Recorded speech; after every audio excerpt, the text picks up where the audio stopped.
2024 ಭವಿಷ್ಯ ವಿಶೇಷ ಕಾರ್ಯಕ್ರಮಕ್ಕೆ ನಿಮ್ಮೆಲ್ಲರಿಗೂ ಸ್ವಾಗತ. ಇನ್ನೊಂದು ವಾರ ಕಳೆದ್ರೆ 2024ರಲ್ಲಿ ನಾವಿರ್ತೀವಿ. 2024ನ ಸಂಭ್ರಮದಿಂದ ಬರಮಾಡ್ಕೊಳ್ಳೋದಕ್ಕೆ ಎಲ್ಲರೂ ಭರ್ಜರಿ ತಯಾರಿ ಮಾಡ್ಕೊಂಡಿದ್ದೀರಾ, ನಿಜ. ಆದರೆ ಈ 2024 ನನ್ನ ಪಾಲಿಗೆ ಹೆಂಗಿರುತ್ತೆ, ಬಹಳಷ್ಟು ಜನರ ಪ್ರಶ್ನೆ ಇದು. 2023 ಕೆಲವ್ರ ಪಾಲಿಗೆ ಬಹಳ ಖುಷಿಯಾಗಿತ್ತು, 2023 ಕೆಲವ್ರ ಪಾಲಿಗೆ ಬಹಳಷ್ಟು ಕಹಿ ಘಟನೆಗಳಿಗೂ ಕೂಡ ಸಾಕ್ಷಿಯಾಗಿದೆ. ಅವರು ಎಕ್ಸ್ಪೆಕ್ಟ್ ಮಾಡ್ತಿದ್ದಾರೆ 2024 ಆದ್ರೂ ನಮ್ಮ ಪಾಲಿಗೆ ಚೆನ್ನಾಗಿರ್ಲಿ ಅಂತ. ಹಾಗಾಗಿ ರಾಶಿ ಪ್ರಕಾರವಾಗಿ 2024ರ ಭವಿಷ್ಯವನ್ನ ಗುರುಜಿ ತಿಳಿಸ್ಕೊಡ್ತಾ ಇದ್ದಾರೆ. ಮೊದಲ 6 ರಾಶಿಯ ಬಗ್ಗೆ ವಿಸ್ತಾರವಾದಂತಹ ಮಾಹಿತಿ, ದೋಷಗಳಿದ್ರೆ ಯಾವ ರೀತಿ ಪರಿಹಾರ ಮಾಡ್ಕೋಬೇಕು ಅನ್ನೋದರ ಬಗ್ಗೆ ಬಹಳ ವಿಶೇಷವಾಗಿ ತಿಳಿಸ್ಕೊಟ್ಟಿದ್ದಾರೆ. ಎಲ್ಲಾ ಧರ್ಮದವರು ಕೂಡ ಏನ್ ಪರಿಹಾರ ಮಾರ್ಗವನ್ನ ಅನುಸರಿಸಬಹುದು ಅಂತ.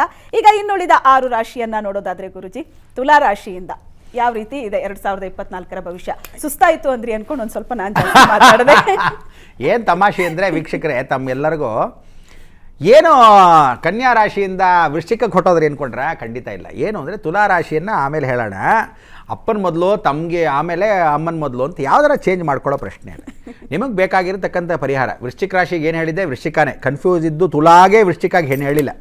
ತುಲಾ ರಾಶಿ ಬಂದು ತಕ್ಕಡಿಯ ಮನೆ ಅಂತ ಕರಿತೀವಿ, ಜ್ಞಾಪಕ ಇಟ್ಕೊಳ್ಳಿ. ತುಲಾ ರಾಶಿಯ ಅಧಿದೇವತೆ ಯಾರು ಅಂದರೆ ಶನೇಶ್ವರ ಒಬ್ಬನೇ.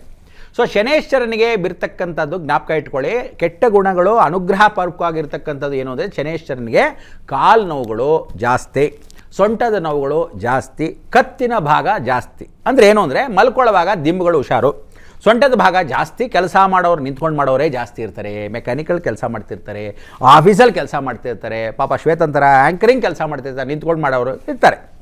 ಸೊ ಇದೆಲ್ಲ ಸೊಂಟದ ಬಗ್ಗೆ. ಪ್ಲಸ್ ಕಾಲು ಬಗ್ಗೆ ಹುಷಾರು. ಅಂದರೆ ಏನು ಹೇಳುತ್ತೆ ಅಂದರೆ, ನೀವು ಹತ್ತುವಾಗ ಇಳಿವಾಗ ಎಲ್ಲರಿಗೂ ತುಲಾರಾಶಿ ಅಷ್ಟೂ ಜನಕ್ಕೆ ಹತ್ತುವಾಗ ಇಳಿವಾಗ ಮೆಟ್ಲು, ಹತ್ತುವಾಗ ಇಳಿವಾಗ ಬಾತ್ರೂಮ್ಗಳು, ಹತ್ತುವಾಗ ಇಳಿಯುವಾಗ ಹುಷಾರು ಗಾಡಿಗಳು. ಸೊ ಎತ್ತರವಾಗಿರೋ ಬಸ್ಸುಗಳು, ಸಾಧಾರಣ ಜನಗಳು ಆಟೋಗಳು ದಿಢೀರಂತ ಓಡೋಗೋದು, ಇದೆಲ್ಲರಿಗೂ ಹುಷಾರಾಗಿರ್ತಕ್ಕಂಥದ್ದು ಶನಿಯ ಮನೆ. ಇದರ ಜೊತೆಗೆ ಕನ್ಯಾ ಅನುಗ್ರಹವನ್ನು ಪಡೆದಿರತಕ್ಕಂಥ ಆ ಬುಧ ನೀಚಭಂಗ ರಾಜಯೋಗವನ್ನು ಕೊಡ್ತಾನೆ. ಅದೇ ತುಲಾರಾಶಿಗೆ ನೀಚಭಂಗ ರಾಜಯೋಗ ಬರುತ್ತೆ. ರಾಜಯೋಗ ಹೇಗೆ ಬರುತ್ತೆ? ಯಾವುದಾದ್ರು ದಿಢೀರಂಥ ಪ್ರಮೋಷನ್ಸ್, ಯಾವುದಾದ್ರು ದಿಢೀರಂಥ ವ್ಯವಸ್ಥಿತವಾಗಿ ಒಂದು ಸೈಟು, ನನ್ನ ಹೆಂಡತಿ ನೋಡಿ ಯಾವುದು ಸೀರೆ ಕೇಳ್ತೇಳಿ ಸೀರೆ ಅವಳು ಕೊಟ್ಬಿಡ್ಬೋದು. ಅಥವಾ ನನ್ನ ಮಗ ಇವತ್ತು ಫಾರಿನ್ ಟೂರ್ ಕಳ್ಕೊಂಡು ಹೋಗಬೇಕು ಅಂತಿದ್ದಾನೆ, ಅವನು ಸೊಸೆ ಮದುವೆ, ನನ್ನ ಹಾಗೂ ಫಾರಿನ್ ಕರ್ಕೊಂಡು ಹೋಗ್ತಾನೆ, ಅದು ಬಾಣದಂಗೆ ಕರ್ಕೊಂಡು ಹೋಗ್ತಾನೆ ಇರ್ಬೋದು, ಕೆಲಸದೋಳ್ ಥರ ಕರ್ಕೊಂಡು ಹೋಗಿರ್ತಾನೆ ಇರ್ಬೋದು ಅತ್ತೆಗೆ, ಅಲ್ಲಿ ಯಾರೂ ಗತಿ ಇಲ್ಲ ಅಂತ. ಆದರೆ ವ್ಯವಸ್ಥೆ ನಿಮಗೆ ಫಾರಿನ್ ಟೂರು ಗ್ಯಾರಂಟಿ. ತುಲಾರಾಶಿಯವರಿಗೆ ವಿದೇಶ ಪ್ರಯಾಣ, ಬೇರೆ ಪ್ರಯಾಣ, ಇದು ಒಂದು ಸುಖವಾಗಿರ್ತಕ್ಕಂಥದ್ದು. ವೃಶ್ಚಿಕ ರಾಶಿಗೆ ಆಲ್ರೆಡಿ ಹೇಳಿದ್ದೀನಿ. ನೆಕ್ಸ್ಟು ಧನುರಾಶಿ. ಧನುರಾಶಿಗೆ ಅಬ್ಬಾಡ ಮುಗೀತು, 7.5 ಮುಗೀತು. ಶತ್ರುಗಳ ಕಾಟ ಇನ್ನೂ ಮುಗಿದಿಲ್ಲ.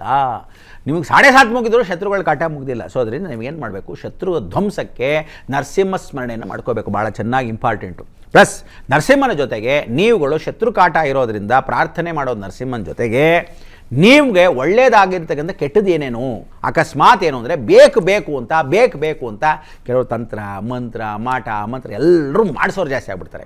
ಇಷ್ಟು ವರ್ಷ ಇರತಕ್ಕಂಥ ಆ ಧನುರಾಶಿಗೆ ಬಿಲ್ಲು ಬಾಣ ಅಂತ ಕರಿತೀವಿ. ನಿಮಗೇನು ಅಂದರೆ ಎಲ್ಲ ಕಡೆ ಬಾಡ್ತಿರ್ತಾರೆ, ಆ ಕೆಲಸಕ್ಕೂ ದುಡ್ಡು ಹಾಕಿರೋಣ, ಈ ಕೆಲಸಕ್ಕೂ ಮಾಡೋಣ, IAS ಸ್ವಲ್ಪ ಬರೆದು ಬಿಡೋಣ, ಅಥವಾ ಫಸ್ಟ್ ಅಟೆಂಪ್ಟ್ ಮಾಡೋಣ ಕೇಸು ಅಂತೆಲ್ಲ ಮಾಡ್ಕೊಂಡಿರ್ತಾರೆ ಪ್ರಯತ್ನಗಳು. ಸೊ ಇದರಲ್ಲಿ ಏನೂ ಆಗಿಲ್ಲ ಅಂತ ಒದ್ದಾಡ್ತಾ ಇರೋದು ಇನ್ನು ಮೇಲೆ ಸ್ಟಾರ್ಟ್ ಆಗುತ್ತೆ. ಬಟ್ ನಿಮ್ಗೆ ಸ್ಟಾರ್ಟ್ ಆಗೋದು ಜ್ಞಾಪಕ ಇಟ್ಕೊಳ್ಳಿ, ಫೆಬ್ರವರಿಯ ನಂತರ ಸ್ಟಾರ್ಟ್ ಆಗುತ್ತೆ ಧನುರಾಶಿಗೆ. ಫೆಬ್ರವರಿ ನಂತರ ಶುಭಕರವಾಗಿದ್ದ ಕೆಲಸಗಳು ನಡೆಯುತ್ತೆ. ಸೊ ನಿಮಗೆ ಯಾರು ಕಾಪಾಡ್ತಾರೆ? ಕಾಪಾಡೋದು ಸ್ವಯಂ ವಿಷ್ಣು ದಿವಾಕರ. ಏನು ಅಂದರೆ ಸೂರ್ಯನಾರಾಯಣ. ಭಾನುವಾರ ದಯವಿಟ್ಟು ಬೇಗ ಹೇಳಿ, ನಿಧಾನಕ್ಕೆ ಹೇಳ್ತೀರಾ ಬಹಳಷ್ಟು ಜನ. ಭಾನುವಾರ ವ್ಯವಸ್ಥೆ ಮಾಡ್ಕೊಳ್ಳೋದು. ಇನ್ನು ಉಳಿದಿರ್ತಕ್ಕಂಥದ್ದು ಮಕರ ಕುಂಭ. ಈ ಮಕರ ಕುಂಭ ಎರಡೂ ಒಟ್ಟಿಗೆ ಯಾಕೆ ಹೇಳ್ತಾ ಇದ್ದೀನಿ ಅಂದರೆ, ಎರಡೂ ಟಿಟ್ ಫಾರ್ ಟ್ಯಾಟ್, ಜ್ಞಾಪಕ ಇಟ್ಕೊಳ್ಳಿ. ಮಕರಕ್ಕೆ ಏನಾಗುತ್ತೋ ಅದು ಕುಂಭಕ್ಕಾಗಲ್ಲ, ಕುಂಭಕ್ಕೆ ಏನಾಗುತ್ತೋ ಮಕರಕ್ಕಾಗಲ್ಲ. ಸೊ ನಿಮ್ಮ ಇಬ್ಬರಿಗೂ ನಾನು ಏನು ಹೇಳ್ಬೇಕಂದ್ರೆ, ಏನು ಶುಭ ಹೇಳ್ತಾ ಇರ್ತೀನಿ ಮಕರಕ್ಕೆ, ಅದು ಕುಂಭಕ್ಕೆ ಕಷ್ಟ.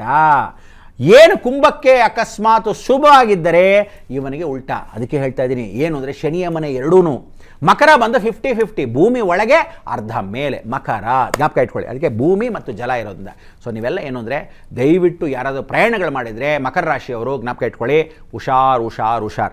ಅದು ಬೆಟ್ಟದ ತುರಿ ಆಗಿರ್ಬೋದು, ಸಮುದ್ರದ ತೀರ ಆಗ್ಬೋದು, ಅಥವಾ ಯಾವುದೋ ಒಂದು ಎಸ್ಕಾರ್ಟ್ ಜಾಗ ಇರ್ಬೋದು, ರೆಸಾರ್ಟ್ ಒಳಗೆ ರಾತ್ರಿ ಹೊತ್ತು ಮಲ್ಕೊಂಡಿರ್ಬೋದು, ಮರ ಸಡನ್ನಾಗಿ ನಿಮ್ಮ ಕಾರ್ ಹತ್ರ ಪಾರ್ಕಿಂಗ್ ಮಾಡಿರ್ಬೋದು, ಹೋಟ್ಲಿಗೆ ಎದ್ದು ಹೋಗಿದ್ದೀನಿ ಅಥವಾ ಮಾಲ್ ಪಿಕ್ಚರ್ ನೋಡ್ತಾ ಇದ್ದೀನಿ, ನನಗೆ ಗೊತ್ತಿಲ್ಲದೆ ಆ ಬೋರ್ಡ್ ನನ್ನ ಮೇಲೆ ಬಿದ್ದು ಹೋಯ್ತು, ಈ ಥರದ್ದೆಲ್ಲ ನಡೆಯುತ್ತೆ ಮಕರ ರಾಶಿಗೆ. ಸೊ ಜಾಗ್ರತೆ, ಮೈಯೆಲ್ಲ ಕಣ್ಣಿರಬೇಕು. ಮಕರ ರಾಶಿಗೆ ಶುಭವಾಗಿರತಕ್ಕಂಥ ಅವಕಾಶ ಏನಾದಿದ್ರೆ 7.5 ಇರೋದ್ರಿಂದ ನೀವುಗಳು ದೇವಸ್ಥಾನದ ಯಾತ್ರೆ ಪ್ರಯಾಣಗಳು ಮಾಡ್ತಾ ಇರಬೇಕು. ಸನ್ಯಾಸ ಯೋಗ, ವೈರಾಗ್ಯ ತೊಗೊಂಬರ್ಬೇಕು. ನೀವು ಬೇಕು ಬೇಕು ಅನ್ನೋದೆಲ್ಲ ಬಿಟ್ಟು ಮಕರ ರಾಶಿಗೆ ಏನೂ ಆಗಿಲ್ಲ. ಮಕರ ರಾಶಿ ನೀವು ಖರ್ಚು ಮಾಡೋದನ್ನು ದೇವರು ಖರ್ಚು ಮಾಡಿಬಿಡಿ, ಅದು ನಿಮಗೆ ಫಲ ಕೊಡ್ತಾನೆ. ಅಂದರೆ ಕಷ್ಟ ಬಂದಿದೆ, ನಾನೇನು ಮಾಡೋದು ಅಂತ ಪರಿಹಾರ ಕೊಟ್ಕೊಳ್ಳೋದು. ಸೊ ಮಕರ ರಾಶಿಗೆ ಒಂದೇ ಒಂದು ಸಂತೋಷ ಸುದ್ದಿ ಏನು ಅಂದರೆ ಸಂತಾನ ಅಭಿವೃದ್ಧಿಯಿಂದ ಅಭಿವೃದ್ಧಿ ಆಗುತ್ತೆ. ಅಂದರೆ ಮಕ್ಕಳು ಅಕಸ್ಮಾತ್ ಇದ್ದರೆ ದೂರದಲ್ಲಿ ಇಷ್ಟು ದಿವಸ ಮಾತಾಡಿಲ್ಲ, ಏನು ಮಾಡ್ತಾನೆ ಇಲ್ಲ, ಅವ್ನು ನನ್ನ ಬಗ್ಗೆ ಕೇರೆ ಮಾಡ್ತಿಲ್ಲ, ವೃದ್ಧಾಶ್ರಮಕ್ಕೆ ಹಾಕ್ಬಿಟ್ಟಿದ್ದಾನೆ ಅಂಥದ್ದೆಲ್ಲ ಇದ್ದರೆ ಅವನು ಹತ್ತಿರಕ್ಕೆ ಬರ್ತಾನೆ. ಅದೇ ಕುಂಭರಾಶಿಗೆ ಇಷ್ಟೊತ್ತು ಏನು ಮಕರ ರಾಶಿಗಳಿದೆ ಅದೆಲ್ಲ ಉಲ್ಟಾ. ಆದ್ದರಿಂದ ಕುಂಭರಾಶಿಯವರು ಒಂದು ಮಾತ್ರ ಹೇಳ್ತೀನಿ, ಯಂತ್ರ ಮಂತ್ರ ತಂತ್ರದಿಂದ ನಿಮಗೇನೂ ಪ್ರಯೋಜನ ಇಲ್ಲ. ತಂದೆ ತಾಯಿಯಿಂದ ಬೈಗಳು, ಹೊರಗಡೆ ಸಾಲದಿಂದ ತೊಂದರೆಗಳು. ವ್ಯವಸ್ಥಿತವಾಗಿರ್ತಕ್ಕಂಥದ್ದು ಕುಂಭರಾಶಿಗೆ ಜ್ಞಾಪಕ ಇಟ್ಕೊಳ್ಳಿ. ನಿಮಗೆ ಅನ್ಯತಾ ಶರಣಂ ನಾಸ್ತಿ, ಭಗವಂತನ ಶರಣೋ ಗುರು ರಕ್ಷೆಯನ್ನು ಭಾಳ ಚೆನ್ನಾಗಿ ಪಡಿಬೇಕು. ನಿಮಗೆ ತಂದು ಬಾರಿಸ್ತಾರ ನೋಡಿ, ದಂಡಂ ದಶಗುಣಂ ಭವೇತ್, ಇದೆಲ್ಲ ನಡೆಯುತ್ತೆ.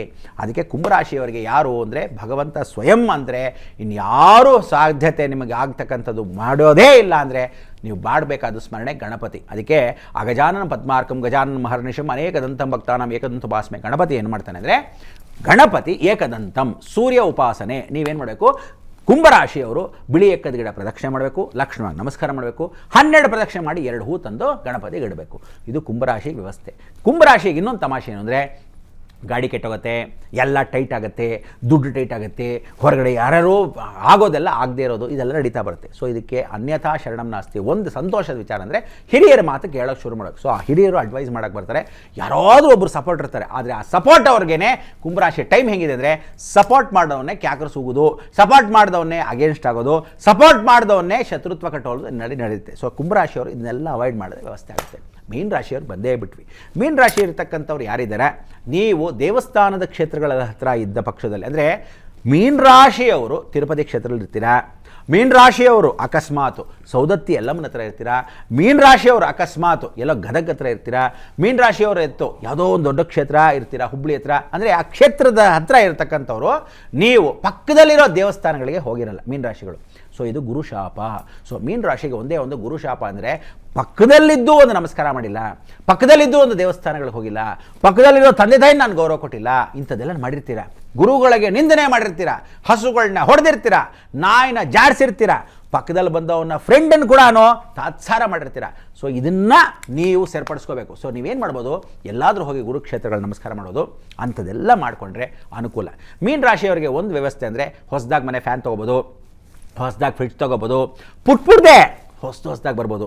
ಹೆಂಡ್ತಿನೇ ಏನ್ರಿ ಇಷ್ಟು ದಿವಸ ಪಾಪ ಚಳಿ ತೊದಾಡ್ತಿ, ನಾನು ಒಂದು ಜರ್ಕಿನ್ ತಗೊಂಬಂದಿನಿ ನಿಮಗೋಸ್ಕರ, ಮಗಳು ತಂದ್ಕೊಡ್ಬೋದು, ಮಗ ತಂದ್ಕೊಡ್ಬೋದು, ಅಥವಾ ಮಗಳಿಗೆ ನೀವು ತಂದ್ಕೊಡ್ಬೋದು.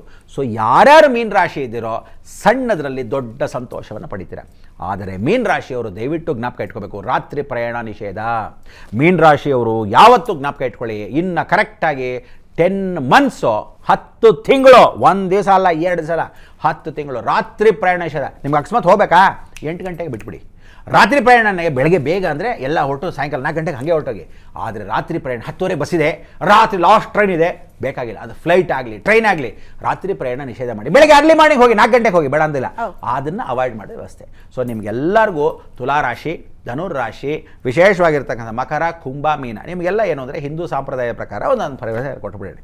ನಿಮಗೆಲ್ಲ ಪರಿಹಾರ ಏನು ಅಂದರೆ ತುಲಾರಾಶಿಯವರಿಗೆ ಹಿಂದೂ ಸಂಪ್ರದಾಯದ ಪ್ರಕಾರ ಮಹಾಲಕ್ಷ್ಮಿಯ ಕೃಪಾಶೀರ್ವಾದ ಮಾಡಬೇಕು. ಶುಕ್ರನ ಮನೆ ಆಗಿರೋದ್ರಿಂದ ವಂದೇಹಂ ವಂದನೀಯಾನ ಮಂದ್ಯ ಮಾಚಾಮದೇಶ್ವರಿ ವಂದೇ ಶ್ರೀ ಸಂಪೂರ್ಣ ವರಮಹಾಲಕ್ಷ್ಮಿ ತಾಮ್ ದೇವಿ ಜಗನ್ಮಂಗಳ ಕಾರಣ. ಎಲ್ಲಾದರೂ ಹೋಗಿ ಒಂದು ಕಮಲದ ಹೂ ಕೊಡ್ಬೋದು, ಅಕಸ್ಮಾತ್ ಪಾರಿಜಾತ ಹೂ ಕೊಡ್ಬೋದು, ವ್ಯವಸ್ಥೆ ಮಾಡೋದು. ಮುಸಲ್ಮಾನರಾಗಿರ್ತಕ್ಕಂಥ ವ್ಯವಸ್ಥೆ ಏನಾದರೂ ಇದ್ದರೆ ತುಲಾರಾಶಿಯಲ್ಲಿರ್ತಕ್ಕಂಥವ್ರು ಜ್ಞಾಪಕ ಇಟ್ಕೊಳ್ಳಿ, ನೀವುಗಳು ಗೋಧಿ ಪಾಯಸ, ಫಿರ್ನಿ ಅಂತ ಚೆನ್ನಾಗಿ ಮಾಡ್ತೀರಾ, ಭಾಳ ಚೆನ್ನಾಗಿ ಮಾಡ್ತೀರಾ, ಅಥವಾ ಗೋಧಿ ಪಾಯಸವನ್ನು ಯಾರಿಗಾದ್ರೂ ದಾನವಾಗಿ ಕೊಡ್ತಕ್ಕಂಥದ್ದು ಮಾಡ್ಕೋಬೇಕು. ಕ್ರಿಶ್ಚಿಯನ್ರಾಗಿದ್ದರೆ ಪರಿಪೂರ್ಣವಾಗಿರ್ತಕ್ಕಂಥದ್ದು ಬ್ರೆಡ್ಡು, ಬಟರು ಬ್ರೆಡ್ಡು ಎರಡೂ ಕೊಡಬೇಕು, ಒಂದೇ ಕೊಡಬಾರ್ದು. ಆ ಬ್ರೆಡ್ಡು ಬಟರ್ ಎರಡೂ ಸೇರಿಸಿ ಅದು ಭಿಕ್ಷೋರು ಕೊಡಿ. ಫ್ರೆಂಡನ್ನು ಕರೆದು ಬರ ಟೋಸ್ಟ್ ಕೊಡ್ತೀನಿ ಇವತ್ತು ಅಂತ ಹೇಳಿ ಫಸ್ಟ್ ಕ್ಲಾಸಾಗಿ ಟೋಸ್ಟ್ ರೋಸ್ಟ್ ಆದರೂ ಮಾಡಿಕೊಡಿ, ಹಾಗೆ ಮಿಕ್ಸ್ ಮಾಡಿ ಟೋಸ್ಟ್ ಆದರೂ ಕೊಡಿ, ಸಂತೋಷ. ದರ್ಗದಲ್ಲಿ ಇರ್ತಕ್ಕಂಥ ಅವಕಾಶಗಳು ಏನಾದರೂ ಕ್ರಿಶ್ಚಿಯನ್ಸ್, ಇಸಾಯಿಗಳು ಏನಾದರೂ ಇದ್ದರೆ, ಪಾರ್ಸಿಗಳ ವ್ಯವಸ್ಥೆ ಇದ್ದರೆ, ಬೇರೆ ಬೇರೆ ಇರ್ತಕ್ಕಂಥವ್ರಿಗಿದ್ರೆ ನೀವುಗಳು ಸಿಕ್ಗಳು ಮಾಡಬೇಕಾದ ಇಷ್ಟೇ. ಜ್ಞಾಪಕ ಇಟ್ಕೊಳ್ಳಿ, ಎಲ್ಲೋ ಡ್ರೆಸ್ಗಳನ್ನ ಹಾಕ್ಕೋಬೇಕು. ಇನ್ನು ಮೇಲೆ ಕರೆಕ್ಟಾಗಿ 3 ಮಂತ್ಸು ಎಲ್ಲೋ ಡ್ರೆಸ್ ಹಾಕ್ಕೊಳ್ಳಿ. ಇದೇ ದೊಡ್ಡ ಪರಿಹಾರ. ಯಾಕೆ 3 ಮಂತ್ಸು ಅಂದರೆ ಗುರು ಶಿಫ್ಟಿಂಗ್ ಆಗ್ತಾ ಇದ್ದಾನೆ, ವೆರಿ ಸ್ಲೋ.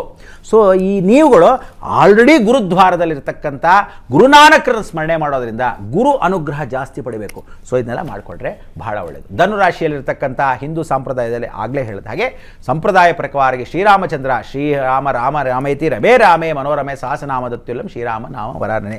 ಟೈಮ್ ಬೇರೆ ಆಗ್ತಾ ಬಂತು ಇರಲಿ, ಆದರೂ ಸಹ ವ್ಯವಸ್ಥೆ ಧನುರಾಶಿಲಿರ್ತಕ್ಕಂಥ ಮುಸ್ಲಿಮ್ಸ್ಗೆ ಅನುಗ್ರಹಪೂರ್ವಕವಾಗಿ ನೀವುಗಳು ಏನು ಮಾಡಬೇಕು ಅಂದರೆ, ಯಾರಾದರೂ ನಿಮ್ಮ ಫ್ರೆಂಡ್ಸ್ ಇರ್ತಾರೆ, ಅನ್ಯತಾ ಶರಣಂ ನಾಸ್ತಿ, ನಿಮ್ಮ ಕ್ಲಾಸ್ಮೇಟ್ಸು ಅಥವಾ ನಿಮ್ಮ ಆಫೀಸ್ ಮೇಟ್ಸು ಅಥವಾ ನಿಮ್ಮ ಜೊತೆಲಿ ಇರ್ತಕ್ಕಂಥವ್ರು, ಅವ್ರನ್ನ ಕರೆಕ್ಟಾಗಿ ಜ್ಞಾಪಕ ಇಟ್ಕೊಳ್ಳಿ. Every Monday, Wednesday and Saturday ಊಟವನ್ನು ನೀವು ಹಾಕಿಸಿ ಕರೆಕ್ಟಾಗಿ ತ್ರೀ ಟೈಮ್ಸ್. ಒಂದ್ಸಲಿ ಸೋಮವಾರ, ಒಂದ್ಸಲಿ ಬುಧವಾರ, ಒಂದ್ಸಲಿ ಶನಿವಾರ, ಈ ಥರ ಮಾಡಿಸಿದ್ರೆ ಅನುಕೂಲ. ಕ್ರಿಶ್ಚಿಯನ್ಸ್ ಆಗಿದ್ದ ಪಕ್ಷದಲ್ಲಿ ಬಿಂದಿ ಅಥವಾ ಕಾಲ್ಗೆಜ್ಜೆ ಆ ಥರದನ್ನ ಚಿಕ್ಕ ಮಕ್ಕಳಿಗಾಗಲಿ ವಯಸ್ಸಾದವ್ರಿಗಾಗಲಿ ಆ ಥರದ ದಾನ ಕೊಡಬೇಕು. ನೀವು ಅಕಸ್ಮಾತ್ ಏನಾದರೂ ಪೂರ್ಣವಾಗಿರ್ತಕ್ಕಂಥ ಸಿಕ್ಕುಗಳಿದ್ದರೆ ಜ್ಞಾಪಕ ಇಟ್ಕೋಬೇಕು, ಚಪ್ಪಲಿಗಳನ್ನು ದಾನ ಮಾಡಬೇಕು. ಅಂದರೆ ಯಾರಾದ್ರೂ ಹೋಗಿ ಚಪ್ಪಲಿಗಳು, ಶನಿ ದೋಷ ಹೋಗುತ್ತೆ. ಸೊ ಇದನ್ನು 4 ಧರ್ಮ ಮಾಡಬೇಕು. ಇನ್ನು ಮಕರ, ಕುಂಭ, ಮೀನ ಒಂಚೂರಿದೆ, ಹಾಗೆ ಹೋಗಿ ಬರೋಣ ಅನ್ಕೊಂಡಿದ್ದೀನಿ, ಟೀಗಿ ಕುಡಿತೀನಿ, ನೀವು ಲಕ್ಷಣವಾಗಿ ರೆಡಿ ಮಾಡಿಕೊಳ್ಳಿ.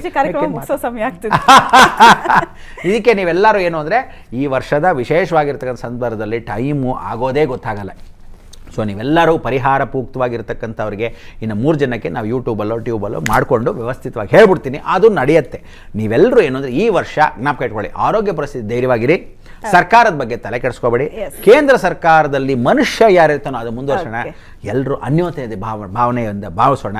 ಈ ವರ್ಷದ ಭವಿಷ್ಯದಲ್ಲಿ ಕ್ಯಾಲೆಂಡರ್ ತಿರುಗಿ ಹಾಕ್ದಂಗೆ ಜೀವನ ತಿರುಗಾಕೋಕ್ಕಾಗಲ್ಲ. ಇನ್ನು ಮೇಲಾದರೂ ಚಳಿ, ಗಾಳಿ, ಮಳೆ ಅಂತ ಒಂದು ಆರೋಗ್ಯ ಪರಿಸ್ಥಿತಿ ನೋಡ್ಕೋಬೇಕು. ಊಟದ ಪರಿಸ್ಥಿತಿಯಲ್ಲಿ ಎಲ್ಲರೂ ದಾನ ಧರ್ಮ ಮಾಡಬೇಕು. ಸಮಯ ಹೀಗೆ ಹೋಗ್ತಿರೋದು ನಿಮಗೆಲ್ಲ ಆಯುರಾರೋಗ್ಯ ಕೊಟ್ಟು ಐಶ್ವರ್ಯ ಕೊಟ್ಟು ಕಾಪಾಡಲಿ.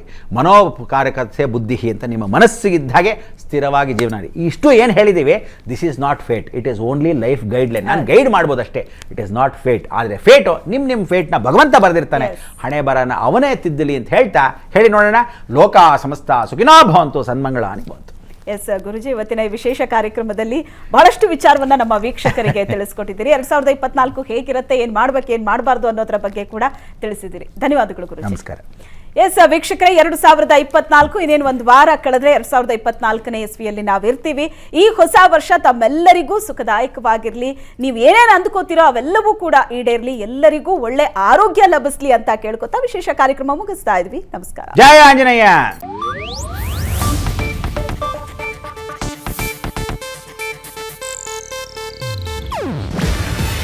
ಇದು ಏಷ್ಯಾನೆಟ್ ನ್ಯೂಸ್ ನೆಟ್ವರ್ಕ್ ಪ್ರಸ್ತುತಿ. ನೀವು ನೋಡ್ತಿದ್ದೀರಾ ಏಷ್ಯಾನೆಟ್ ಸುವರ್ಣ ನ್ಯೂಸ್.